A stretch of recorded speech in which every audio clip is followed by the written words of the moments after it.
Welcome to the Point Man Podcast. This is a mic'd up men's group of 4 Catholic fathers challenging each other to be the point men for their families. I am a fighter. I am a fighter. But before we get started, let's do a little check-in. Jason, how was your weekend or since we've last seen you? Oh, praise God. Weekend was good, busy. We've got things are just busy at the house. School's wrapping up, summer's wrapping up. School's about to begin. My oldest daughter is going to be going to LSU next this fall, and so on Friday I'll be moving her in. So that will be the game plan on Friday. Then this weekend coming up, we're getting ready for a big event that we're doing. My beautiful late wife Elise had started a nonprofit when she was fighting cancer called Buna's Hope. And since her passing, that's kind of gone dormant. But then some friends, led by Ryan and Danielle Inc., they're kind of taking the mantle up along with some friends.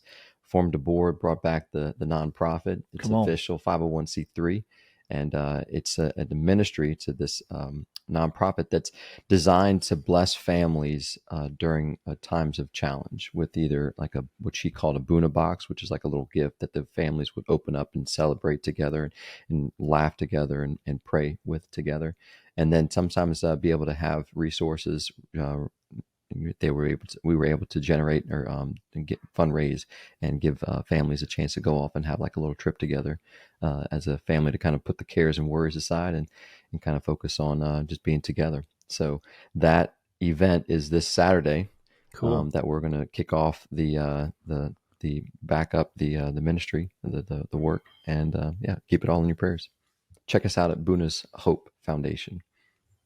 Well, I got my wig. I'm also looking to buy a trophy this week. Just says best costume, just so you don't have to walk around with it. That's a great idea. Praise God. Will there be a dance off there?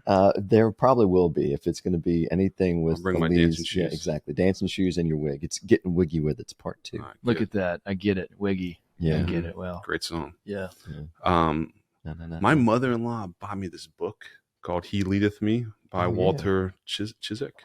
Yeah. He was the Jesuit priest, born in Pennsylvania, studied in Rome, learned Russian, and then went on the missions to Russia.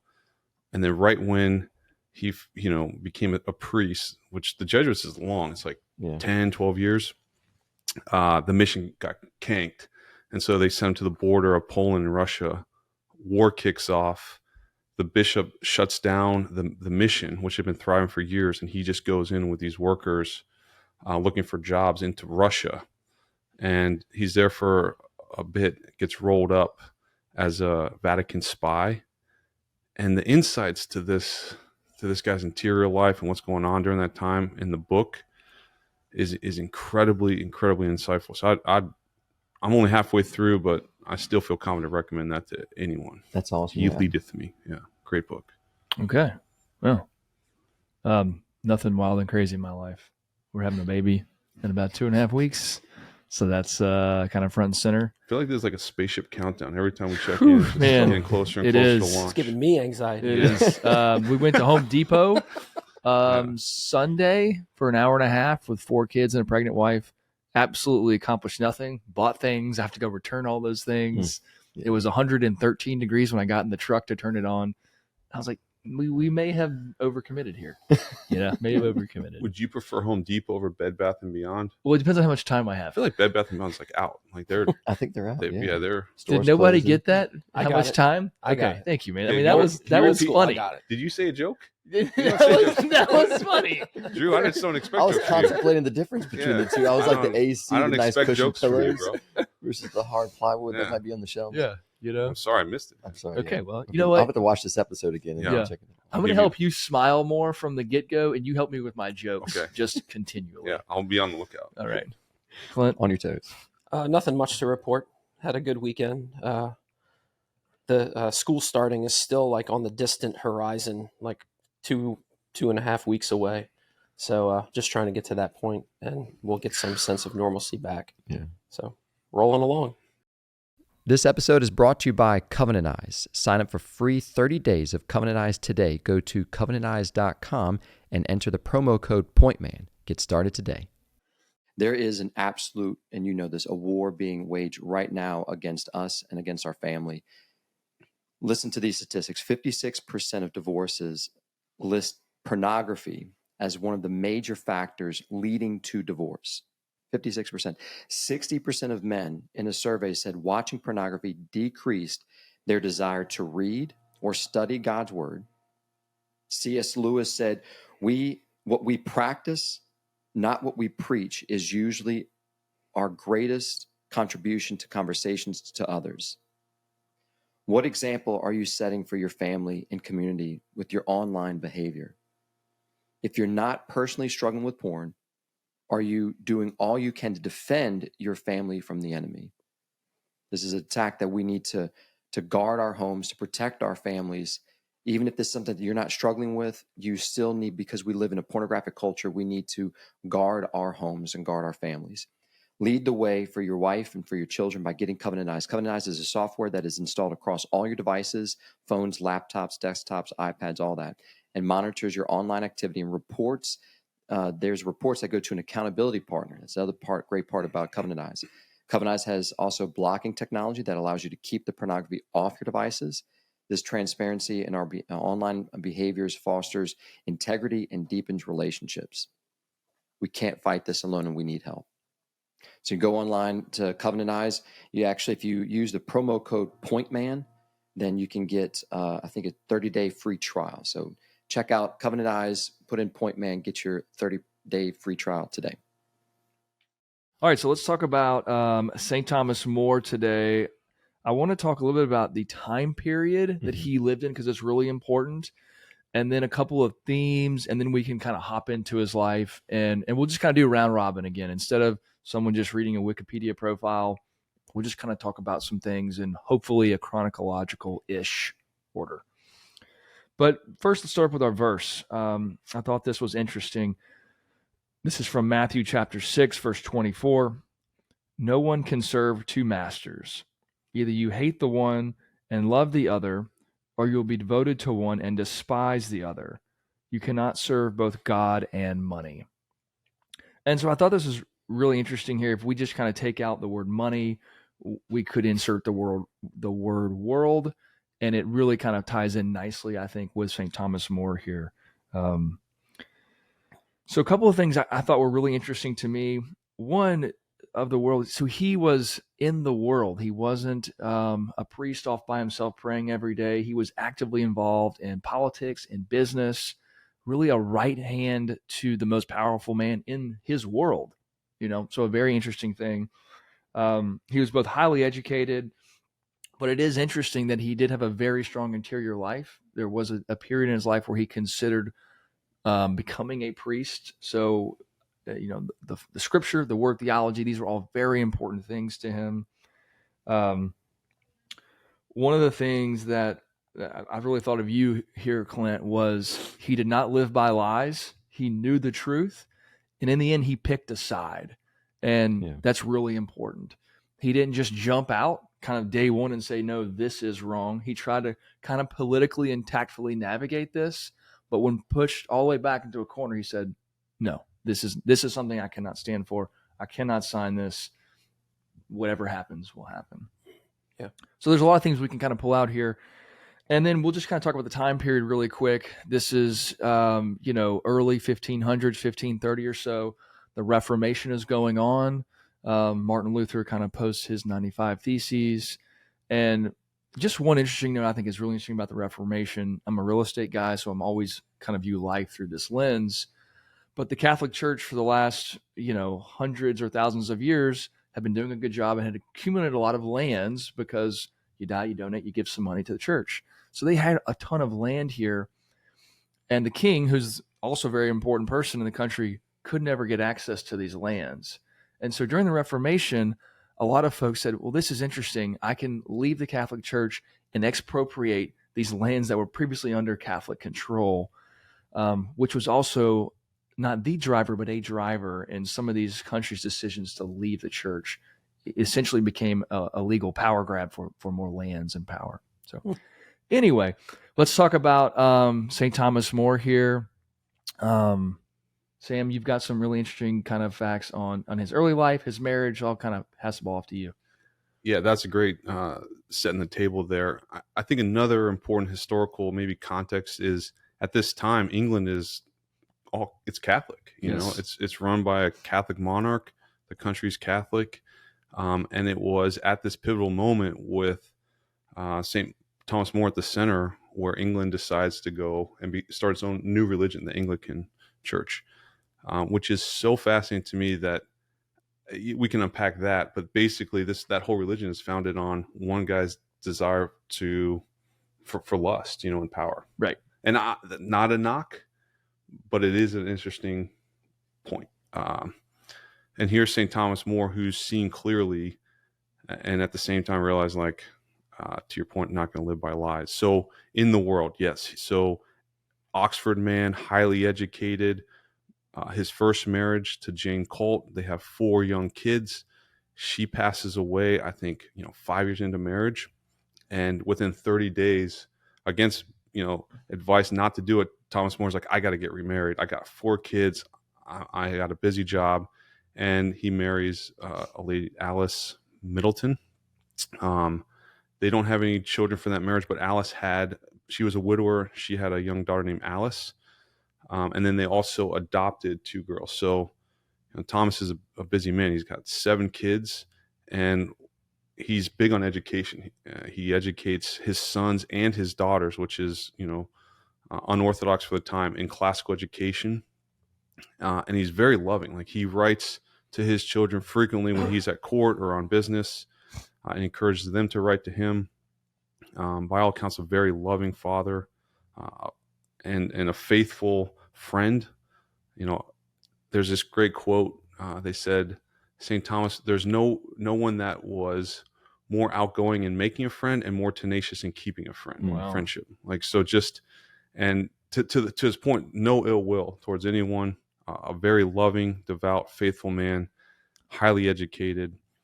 So that's setting the stage. And you would think, oh, here's a people pleaser, and yet he has a line in the sand, the Rubicon, that he will not cross. And he's like, hey, here's the line.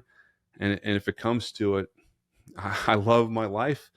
But yeah, I'm willing to give it up to make sure that I'm keeping with my conscience. Mm-hmm. I was looking up some stuff on St. Thomas More.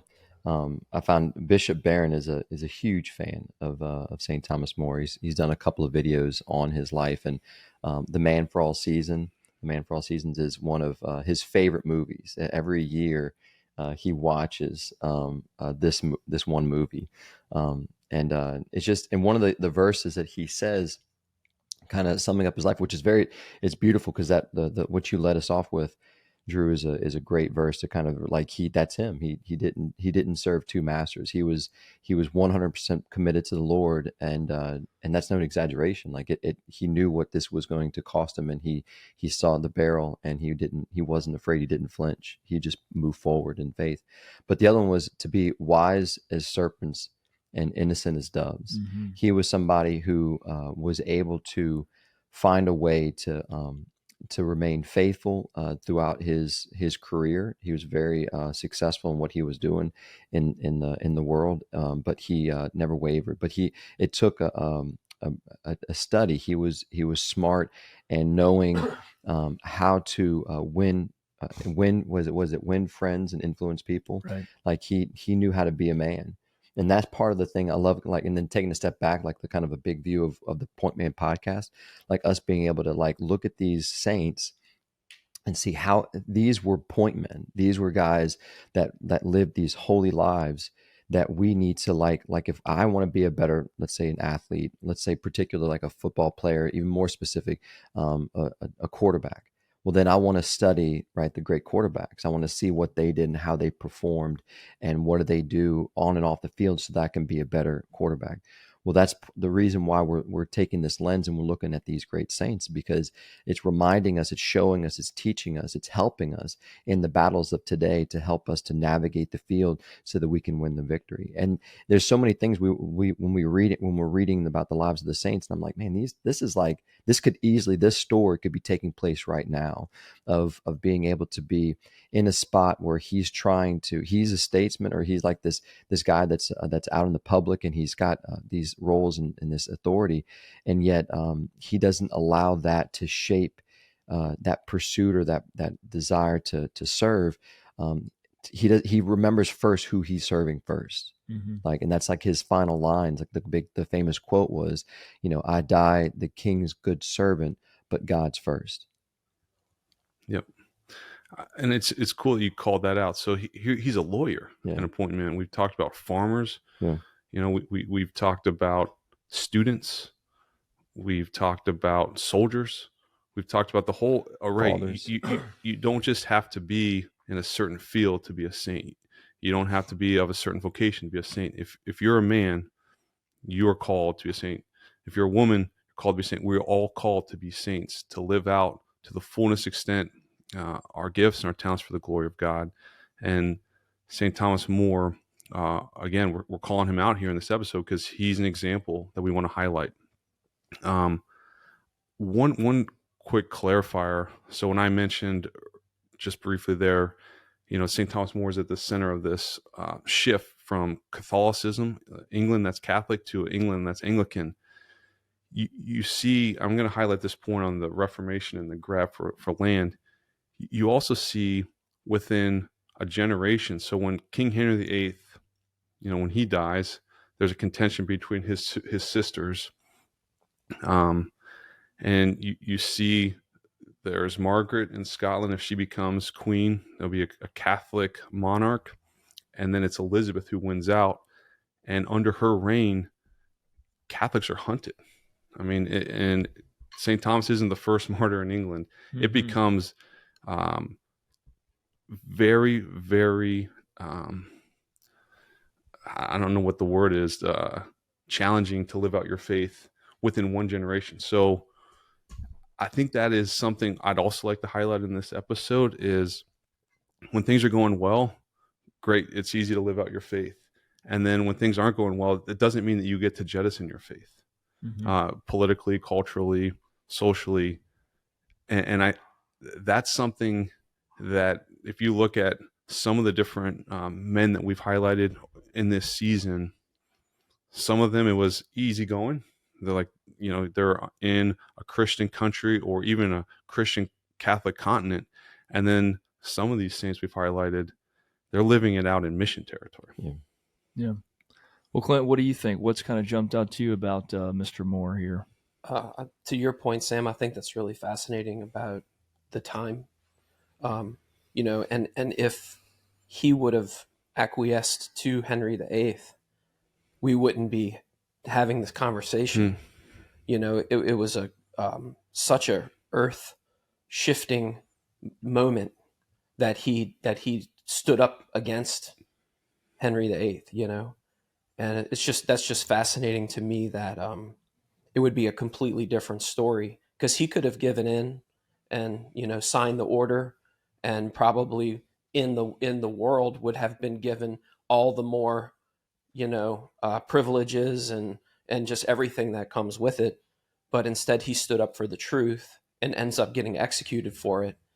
And to me, those are the types of stories that like solidify my faith, or like solidify like my conviction in, living not by lies. Right. Mm-hmm. And so I love that he stood up for what was right when, I asked myself the question, like, would I have done the same thing, knowing all of the privileges and all of everything that would have come with it, or would I have made the tough decision and been executed? And I don't know how to answer that question. It's a hard question. Yeah, I think that goes back to what y'all were saying earlier about his interior life. I mean, that's the thing, is that like we can sit here and we can think about it and be like, okay, yeah, I would have never have done that, kind of a thing, or I would have done that, whatever. It's again, where do we get our strength from? Where was his strength? And that consistency in having that prayer life and having that interior life is the foundation, is the root, is the source that we have in grace, because we're connected. The Lord says, if we're broken from the vine, we're not going to produce fruit. But if we're grafted on the vine, he says, I am the vine, you are the branches. Apart from me, you can do nothing. And so as long as we have to remain committed to his word, his truth, his love, his grace. And then with that, then we have the fruit of what we need in the moment, like courage and fortitude, and to be able to, like, what's amazing too is that, like, the love for God, but he was again, it's a powerful story and something that we need to reflect on, because there are so many circumstances where we find ourselves into that is going to be challenging. And we have to understand that as a man, we take the challenging road more than likely. It's the narrow road that leads to heaven. It's the wide one, the easy one that leads to destruction. So we've got to be very, very smart about how we're taking our steps and how we preparing ourselves each day to take those steps. We can't just say, like, oh, I'm going to take a good step, but then I'm not taking the first step, which is to be with the Lord. And this story of St. Thomas More also mirrors that of Blessed Joseph Jagerstatter in Austria, who he was a conscientious objector to join the Nazi army in World War II, stood up against it. He was really seeking, like, why are we doing this? And he was really like a 1%er. His whole country, specifically the town that he was in, shunned him, shunned his family. He was sent to prison. His wife and his children became social pariahs, and ultimately he was executed. And for his faith and being a conscientious objector, and similar to St. Thomas More, and we sit here, to your point, Clint, like, would I make that same decision? Super easy in a time of I'm well fed, air conditioned room, caffeinated, be like, oh yeah, of course I would. But then you put your family into the mix. Gosh, I cannot imagine the social pressure. Not to mention now your close friends are saying, "Come on, man, just sign the form, dude." Like, rationalizing, go to, look, you're going to get these titles. You got 7 kids. Like, think about these decisions, man. Like, you're the right hand man to the king. He's going to honor you. You just sign this. Blessed Joseph Yager said, just sign this. Like, look, we're not going to send you to the front lines. You're older. Like, just get back to your family. Yeah. Like, just sign the papers, man. Yeah. The social pressure when you throw family into the mix is totally different than operating as a single man and being, okay with unilateral decisions. You're making decisions for souls now. Yeah. And you could say, well, my family needs me. Really interesting one to unpack there. Yeah, and it's true. Your family does need you. Your family needs you to be a saint. Right. Yeah. And I think it's still just so important. I go back to relatability here. Maybe I'm alone in this thought, but we all like to have powerful friends. What happens if I need a favor? We'll kind of, listen, I'll kind of make this contribution. We'll go to this sort of thing. It's good to have powerful friends and some notoriety. And Thomas More was second in command almost. I mean, he was so important that he was the last guy to hold out. And the king thought it so important to either kill him or sign the form. Yeah. His opinion was very, very valued. And I just think, wow, the strength and the fortitude it took to hold out, to stick to your convictions and not live by lies is very inspiring for me. It's inspiring to me too, because it's like I don't. It's not an easy road. Like I to think that, like, I'm going to be a faithful guy to the Lord. And because I say I love the Lord, and because I'm doing my prayers, and because I'm trying to make the right, I'm striving, of course, that everything is supposed to be then easy around me, because I'm making the hard choices of, like, just trying to be, like, disciplined or whatever like that. And it's like the Lord is preparing us for battle. He's calling us to engage. And so if we've got to understand that it's like exercising, but not playing a sport. I mean, it's good to exercise, but, like, you're strengthening your body for what purpose? So that then you can go into battle and fight. And so the Lord is calling us to be disciplined, to choose the right, but to know that, like, he's not, like, removing suffering from the table. He's actually calling us through suffering to find his will, to seek salvation. Yeah, I'm wrestling with it. I mean, that's such a difficult choice to make. I mean, how was he executed? He's beheaded. You know, so I mean, it's like you're publicly disgraced as well in the process. Yeah. You know, and one of his daughters was there, Yeah. saw it. But let's talk about the humility for a second. So his last words in writing were basically, "I'm the king's servant." I die the king's good servant, but God's first. But God's first. So wow, no hatred in his heart. Yeah. No, none of this stuff. And then I think if I have my facts straight, he hugs and kisses his executioner publicly before he's executed. So to have that sort of just overflowing love as you're giving your life is like, whoa, man. I mean, people cut me off or hang up on the phone with me, and I'm ready to like go after somebody.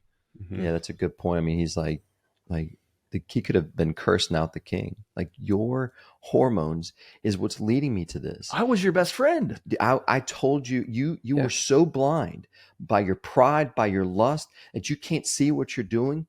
You're not only you're taking my life, you're taking my kids, their father away. Mhm. My wife is now again for the second time going to be without a husband. Right. Like, just to go off, like, how stupid can you possibly be? But he doesn't say any of those words. Those weren't his last words. There's this in the book that I'm reading right now, He Leadeth Me. So he's in a gulag now. So he went to this lumber camp. I'm talking about Father Walter Chiswick now, just for the listeners, just shifting gears a bit. And so he's in this lumber camp. They get rolled up by the NKVD, which is the precursor to the KGB, the secret police, and they send Walter as a Vatican spy to this notorious prison, Lubyanka, if I'm saying that correctly, in the middle of the Red Square. And so for 12 months, he's being interrogated. And at first, Walter's like, you know what? I'm not taking these charges seriously. There's got to be a mistake. They're going to see that they're dealing with just like a small fry here. I'm a young priest. This was a total accident. I was just moved by inspiration to go help these workers and to minister to them. They're going to figure this out. And ultimately, he said halfway through this 12 months of interrogation, he realized they were probably hunting to find out, like, how do we show the superiors that we're not wasting time because we found the wrong person. So they're making him, they're writing down all sorts of fabricated lies. And ultimately, they get him to sign.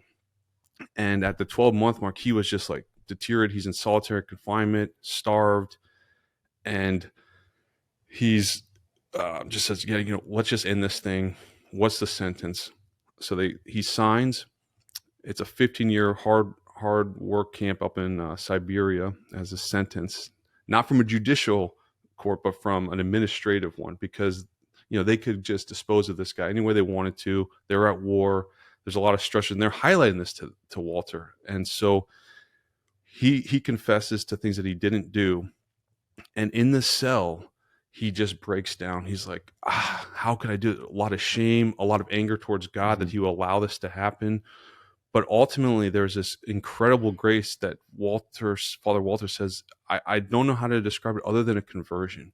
Because up until this period in my life, everything was about me. I was seeking the Lord's will, but right up to a point. And I was relying on my own strength, my own will to engage with the interrogator, my wit against his, my intellect against his. And it was in this moment, this profound grace, almost like I went through this darkness, profound darkness, to a blinding light. And at that moment, he said, everything changed, where now I realized God is everywhere. God is with me in this. And I can rely totally, like this self-gift of this complete surrender.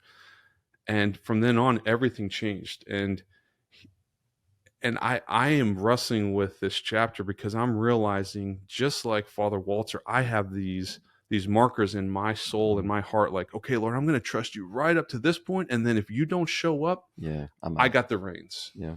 I'm going to grab the reins from you. And you look at St. Thomas More, and if he's hugging the executioner, you got to think he's got 7 kids. He's giving up everything. There's got to be something similar where he's just like, okay, Lord, I trust you. I don't understand any of this, but I trust you. Yeah. Because the human response isn't to hug the executioner. The human response is to try and legally say, look, this doesn't make any sense, or to rationalize it, sign the documents. It's not to go forward to live life in the tower facing execution when you have 7 kids. There's got to be something going on interiorly that we keep highlighting with all these saints. that is giving him that strength to move out in this capacity. It's not normal. If he's hugging the executioner, his mind is at peace. Mm-hmm. Like I wouldn't even think about hugging the executioner. No, You know, like that wouldn't even cross my mind. I'd be full of fear, full of everything that comes with the fact that I'm about to get my head chopped off. Yep. You know, that's what would be consuming my mind. I wouldn't be like, oh, hey, what's up, buddy? I forgive you. It's all good. Yeah.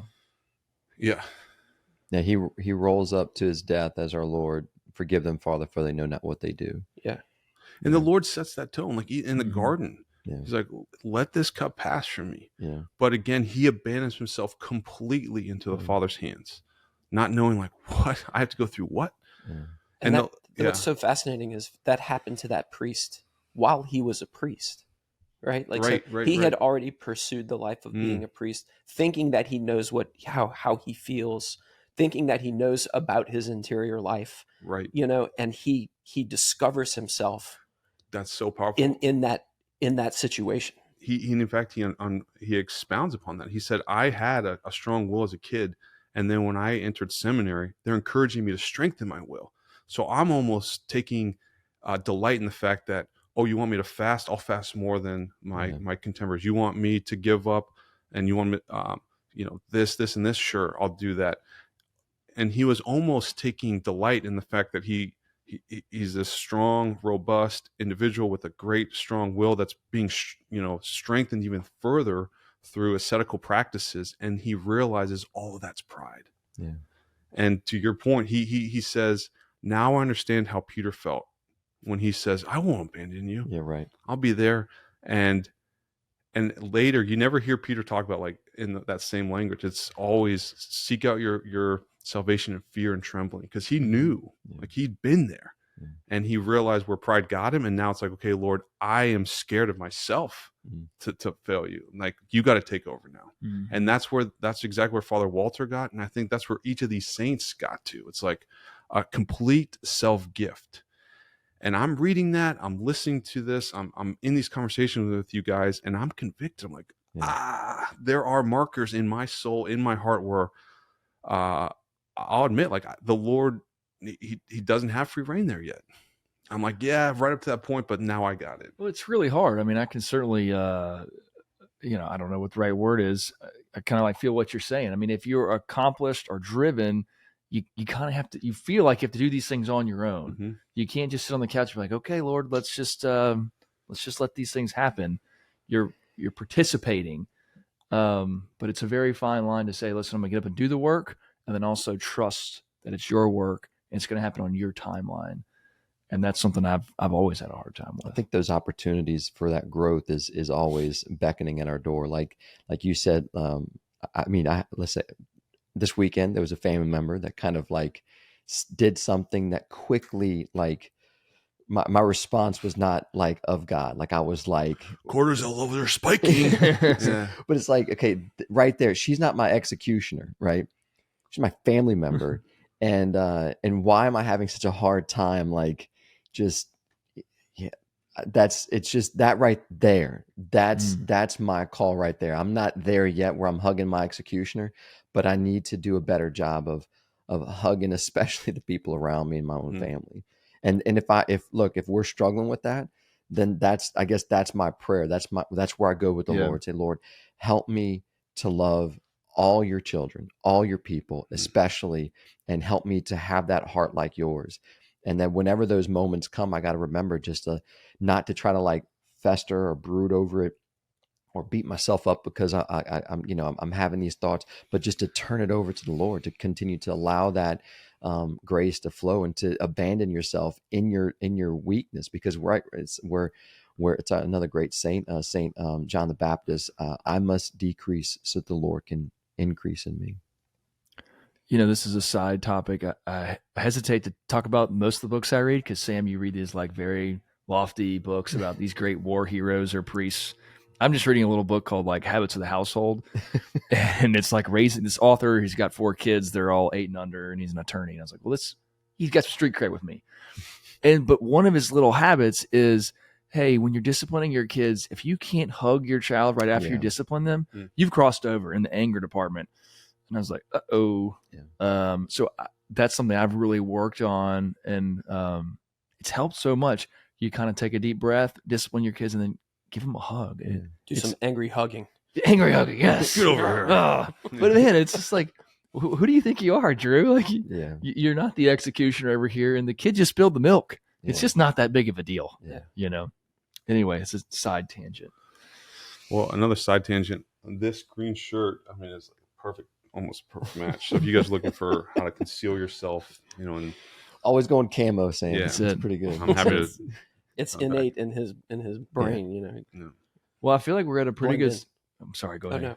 I feel like we're at a pretty good spot for kind of tactics and takeaways. Is there anything else we want to talk about on St. Thomas More before we kind of wrap this up? I know. I feel like there's just so much more we could get into, but I love what we talked about, and I think that a tactic or takeaway for me would be I want to rewatch. It's been a long time, the movie A Man for All Seasons, and really show that to the kids, and make that something that could be a memory, because it was just beautiful to hear Bishop Barron kind of reflecting on that and his life, and it really is a saint for our time, where there's a lot of influence in the world that we can get caught up thinking that we can kind of play the game and that we can get ahead, that we can kind of like compromise our faith or compromise our values or remain silent, and in the process we think that we can get ahead because we're trying to we're smarter than it, and I don't think that is not the route that we're called to play. We're called to be as wise as serpents and innocent as doves. We can't serve two masters,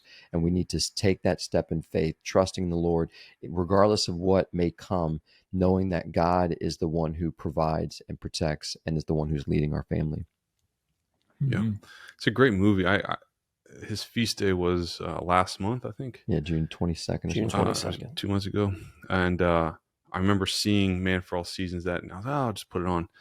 It actually stands the test of time. Yeah, I mean, it's got some cheesy music, but it stands the test of time, and the dialogue is incredible. Yeah. So definitely an incredible man, incredible saint, and shows us what it is to be courageous, despite the worldly temptations in front of you. Like, hey, just sign. He knew, I think the takeaway I want to highlight, and one that I'm going to take home, is he knew where he wanted to go. Mm-hmm. It wasn't for more titles. It wasn't for more riches. It was for heaven. And he lived according to his conscience to make sure that he was on path. Yeah. I love this topic of pride, and he overcame his pride. I love the story you told about Father Walter. I won't try saying his last name, but that epiphany that he had, it just makes me realize in my own life, like how far am I getting along on my own pride? And that's definitely something I struggle with is, hey God, I got this today. I'll call you back tomorrow, and that's something that I deal with on a daily basis. And like, I need to learn more about how do I step out in faith? How do I lean on God more?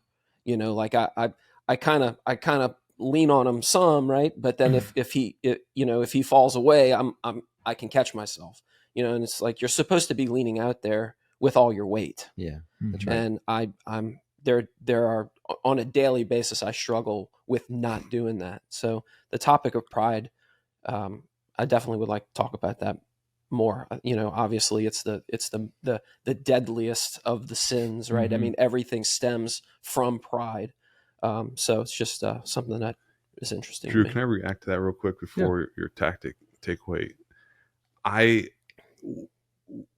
think one of the things that he was highlighting worth sharing, to your point, Clint, is he used to say, like, I would pray and I would want things to work out the way I wanted them to work out. And if they didn't, then I would be upset, or I would think I'd pray for my own selfish desires or how I wanted the situation to be, sorted out.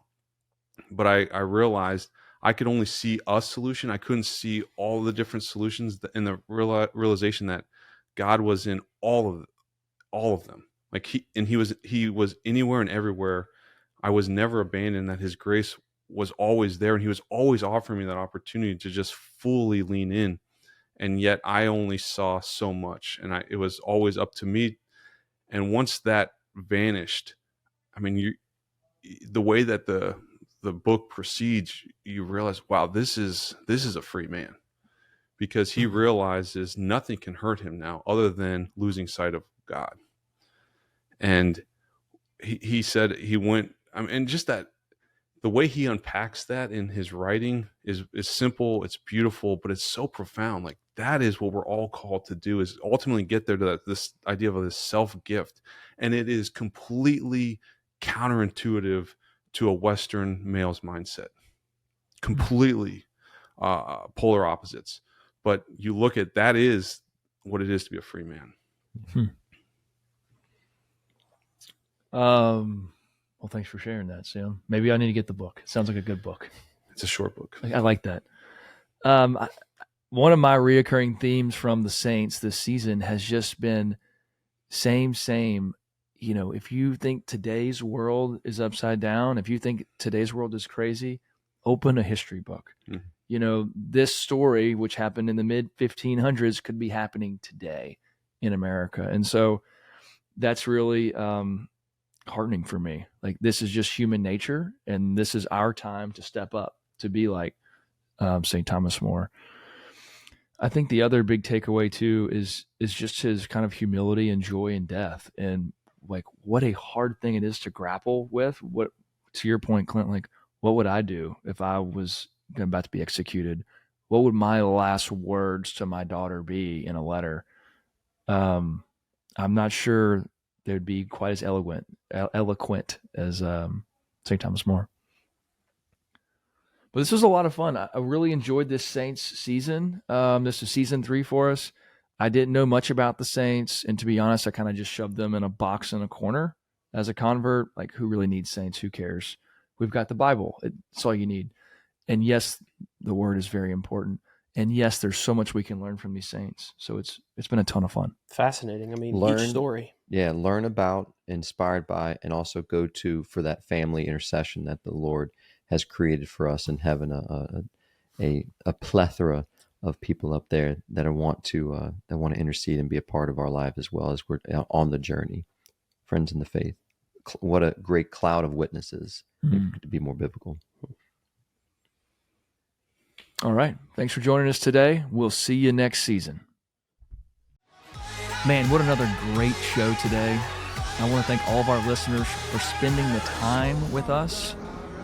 I want to challenge you, if you've enjoyed this, please share this show with another husband or father that you know, or leave us a review on Google, Apple, or Spotify. We'll see you next time. I rise up like smoke from a gun, like a brand new sun.